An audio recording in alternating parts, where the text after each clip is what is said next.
नमस्कार दोस्तों, welcome again. ये है हमारी पॉलिटी रिवीजन सीरीज प्रिलिमिनरी 2020 और part 3 of polity polity by Laxmikanth हमारा सोर्स है। और इससे पहले पार्ट 1 और पार्ट 2 कंप्लीट हो चुका है। ये लास्ट अपना सुप्रीम कोर्ट और हाई कोर्ट के लेक्चर्स हमारे बचे हुए हैं और ये इस सीरीज के लास्ट रहेंगे। उसके बाद हम पार्ट 4, 5 और 6, 7 ऐसे आगे वाले जो पार्ट्स हैं वो सब देखेंगे। Okay, so about me, my name is Dr. Amit, and I have given UPSC mains 5 times, interview 3 times, and I qualified Haryana Civil Services Examination of 2019. So चलिए शुरू करते हैं। तो ये है हमारा चैप्टर सुप्रीम कोर्ट। देखिए सुप्रीम कोर्ट क्या है? हाईएस्ट अपीलेट बॉडी है हमारी, हाईएस्ट कोर्ट है हमारा, guarantor of the fundamental rights और कॉन्स्टिट्यूशन का जो करता धरता है, बचाने वाला है, defender of the constitution, final interpreter of the constitution, सब कुछ हमारा सुप्रीम कोर्ट ही है। ओके, तो ये बना कब था? 28 जनवरी 1950।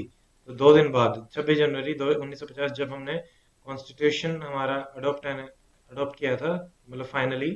वैसे तो 26 नवंबर 1949 को हमने अडोप्ट एंड एनेक्ट कर लिया था, बट रिपब्लिक डे जो हम मनाते हैं उसके 2 दिन बाद हमारा सुप्रीम कोर्ट बना था, जबकि 1935 में भी हमारा फेडरल कोर्ट आ चुका था। ओके, सो लेट अस सी। सो ये क्या है? हमारा यूनिफाइड जुडिशरी है, बिकॉज लोअर देन हायर, उससे भी higher high court, subordinate courts, high court and then supreme court.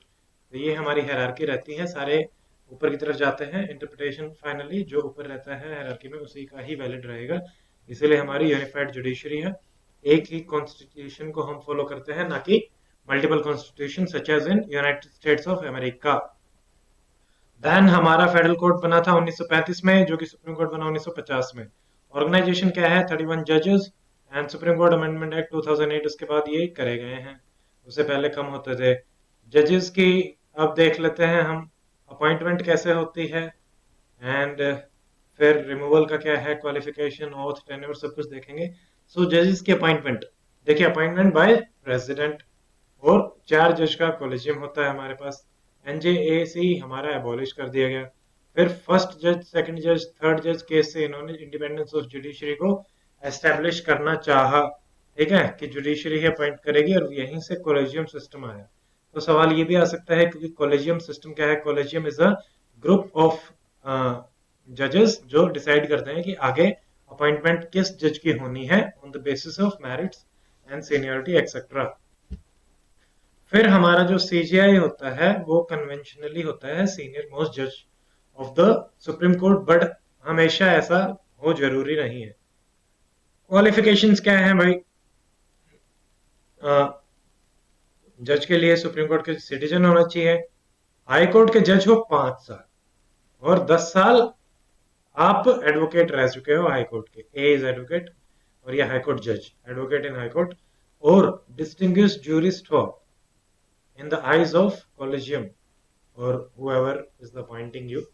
So ये 3 कंडीशंस हैं। हाई कोर्ट का जज 5 साल रहा हो, एडवोकेट इन हाई कोर्ट 10 साल, और डिस्टिंग्विश ज्यूरिस्ट आप रहे हो।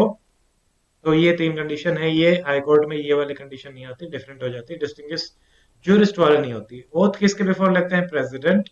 Then tenure is not fixed, ठीक है, एग्जीक्यूटिव डिसाइड करता है, कई बार हटाना पड़ जाए, इम्पीचमेंट के थ्रू हम हटाते हैं इनको। वैसे ही कोई फिक्स नहीं होता कितने साल रहना ही रहना है, अदरवाइज मैक्सिमम जो एज है वो है 65। रिजाइन करता है प्रेसिडेंट को, प्रेसिडेंट को हमारा वाइस प्रेसिडेंट भी रिजाइन करता है, और प्रेसिडेंट रिजाइन करता है वाइस प्रेसिडेंट। फिर हम देखते हैं रिमूवल कैसे होगा, तो इम्पीचमेंट के थ्रू। यहाँ पे 2/3 of the president voting and half of the total, ये होती है स्पेशल मेजोरिटी, और 1/3 2/3 ऑफ द टोटल वो हमारे प्रेसिडेंट के एक अकेले केस में मिलती है। तो ये याद रखना, हाफ ऑफ द टोटल और 2/3 प्रेसिडेंट वोटिंग होने चाहिए। 2 ही ग्राउंड दिए हुए हैं, जैसे मतलब मिसबिहेवियर हो या इनकैपेसिटी हो, ठीक है। तो ऐसे आप रिमूव कर सकते हैं मिसबिहेवियर के केस में या इनकैपेसिटी टू जज। देन जजेस इंक्वायरी एक्ट के अंदर इसका प्रोसीजर बताया गया है कि 100 तो लोकसभा से करें पास, या 50 राज्यसभा से करें, जिस भी हाउस में आ रहा है उसी के हिसाब से हम देखेंगे। फिर उस हाउस में ये एडमिट कर लिया जाता है इम्पीचमेंट के लिए जो प्रोसीजर है।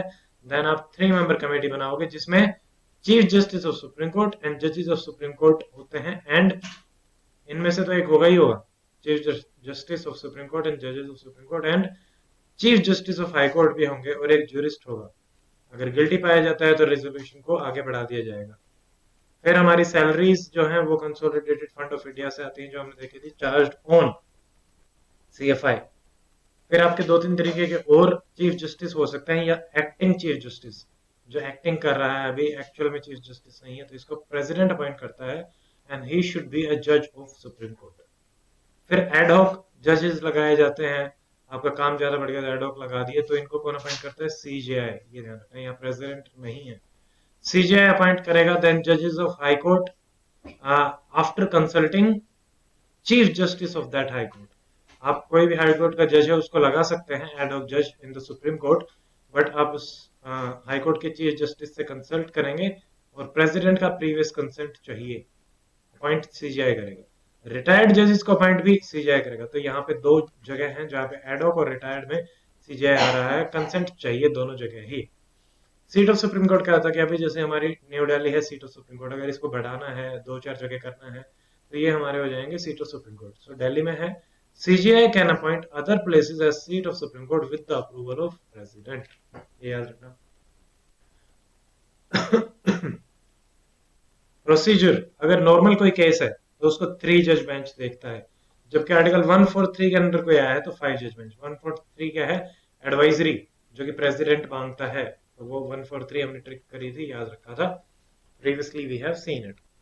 फिर हमारे पास आता है इंडिपेंडेंस ऑफ द कोर्ट के लिए क्या क्या प्रोसीजर्स दिए गए हैं कि आपका कोर्ट में लेजिस्लेटिव या एग्जीक्यूटिव की कोई इंटरफेरेंस ना हो, क्योंकि separation of power is the basic structure of the constitution.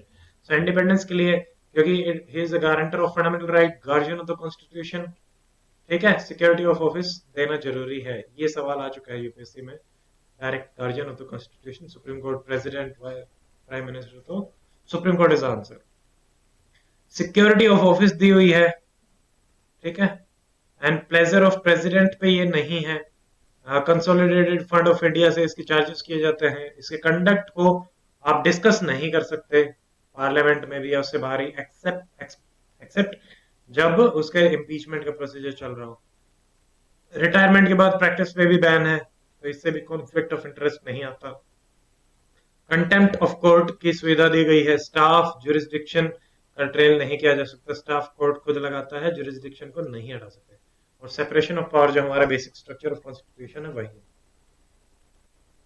तो फिर हमारी जुडिशरी पावर, सुप्रीम कोर्ट की क्या जुडिशरी पावर है और हाई कोर्ट से ये कैसे अलग है, ये हमें थोड़ा सा ध्यान रखना पड़ेगा, इंपॉर्टेंट है। Supreme court is the final court of appeal, interpreter of the constitution, guardian of the constitution, these are the main questions. फिर ओरिजिनल पावर हमारी है सुप्रीम कोर्ट की। ओरिजिनल मतलब दो टाइप की होती हैं, ओरिजिनल एंड एक्सक्लूसिव। ओरिजिनल जहां पे पहले आप अगर जाओगे तो वहां पे आपको एंटरटेन कर लिया जाएगा, और एक्सक्लूसिव में क्या होएगा कि भाई सिर्फ और सिर्फ सुप्रीम कोर्ट ही देखता है। तो ओरिजिनल पावर्स में जैसे सेंटर का कोई मैटर है, सेंटर स्टेट का कोई मैटर है, स्टेट और स्टेट का कोई मैटर है, तो these are exclusive, these three. Centre का किसी के साथ है, स्टेट और सेंटर, सेंटर स्टेट, स्टेट का किसी के साथ है, यहाँ पे सुप्रीम कोर्ट जाएगा, तो फिर आप सीधे जा सकते हो, ये एक्सक्लूसिव भी है। एक्सेप्शंस आर, जैसे दो हैं यहाँ पे, प्री कॉन्स्टिट्यूशनल ट्रीटीज जो कॉन्स्टिट्यूशन से पहले हैं, या इंटरस्टेट वाटर डिस्प्यूट्स हैं, फाइनेंशियल कमीशन के मैटर्स हैं, या ऑर्डिनरी कमर्शियल डिस्प्यूट्स हैं, स्टेट सेंटर के बीच में, सेंटर और किसी भी और के बीच में, तो यहाँ पे आप नहीं जा सकते सुप्रीम कोर्ट के पास। Recovery of damages by the state against centre, तो इस टाइप के मामले लेके हम नहीं जा सकते सुप्रीम कोर्ट में। उसके अलावा अगर कुछ लेके जाते हैं तो that comes under original as well as exclusive jurisdiction of the supreme Court. अब हमारे रिट्स हैं, रिट्स इशू करे जाते हैं, ऑर्डर्स इशू करे जाते हैं by the supreme Court as a guarantor of the and the defender of the fundamental right and the constitution। तो यहाँ पे हमारी 5 रिट्स होती हैं, डिटेल्स में हम देख चुके हैं पहले ही, डिटेल में habeas corpus, mandamus, prohibition, certiorari and quo warranto, ये हम देख चुके हैं चैप्टर फंडामेंटल राइट्स में। हाई कोर्ट का जो रिट ज्यूरिसडिक्शन होता है, it is wider than the supreme court. In what sense? Supreme court fundamental right के अगेंस्ट ही देता, high court any other matter plus fundamental right. Article 320 के 32 के अंदर यहाँ पे दी जाती है, 226 के अंदर यहाँ पे दी जाती है हाई कोर्ट में। फिर सुप्रीम कोर्ट आपका अपीलेट कोर्ट भी है, किस किस मैटर्स में, constitutional, civil, criminal, special leave, हर तरीके के मैटर में। Certificate of the high court हमेशा चाहिए in most of the cases, except कब आपकी डेथ सेंटेंस थी जैसे, तो 1970 में उसको 10 ईयर प्रिजनमेंट कर दिया गया, उससे ऊपर का कोई केस है 10 ईयर और उससे ऊपर, तो आप जा सकते हो सीधे सुप्रीम कोर्ट में। स्पेशल लीव फिर आपका जो है ना वो राइट नहीं है, ये भी आपको ध्यान रखना है, कोर्ट के ऊपर डिपेंड करेगा, कोर्ट देना चाहे उसके अंदर एंटरटेन करना चाहे मैटर को तो कर सकता है, नहीं करना चाहे तो it is all right of the court, वो नहीं भी करेगा। एंड अपीलेट आपका मिलिट्री कोर्ट्स में नहीं आता है, मिलिट्री कोर्ट में मार्शल कोर्ट मार्शल हो गया और वहीं देखा जाता है सब कुछ। देन फोर्थ इज और एडवाइजरी, जो 143 के अंदर है, ये हमें पता है। एंड यहाँ पे दो चीजें हैं वो बहुत इंपॉर्टेंट है, किन किन चीजों में एडवाइजरी लोगे आप, क्वेश्चन ऑफ लॉ इंटरप्रेट करना है या पब्लिक इंपॉर्टेंस का कुछ लेजिस्लेटिव एडवाइस प्रेसिडेंट को लेनी है तो उस कंडीशन में और second dispute in pre constitutional treaties and agreement, तो अगर प्री कॉन्स्टिट्यूशनल ट्रीटी और एग्रीमेंट में कोई डिस्प्यूट है, प्रेसिडेंट को समझ नहीं आ रहा, वहां पे ले सकता है, ये क्वेश्चन ऑफ लॉ इंटरप्रिटेशन में उसको कोई दिक्कत है तो। मस्ट नहीं है, मतलब मस्ट सिर्फ प्री कॉन्स्टिट्यूशन में ही है सुप्रीम कोर्ट के लिए देना है, इंपॉर्टेंट, यहाँ पे मस्ट नहीं है। और बाइंडिंग है या नहीं है, no, it is advisory so it is not binding.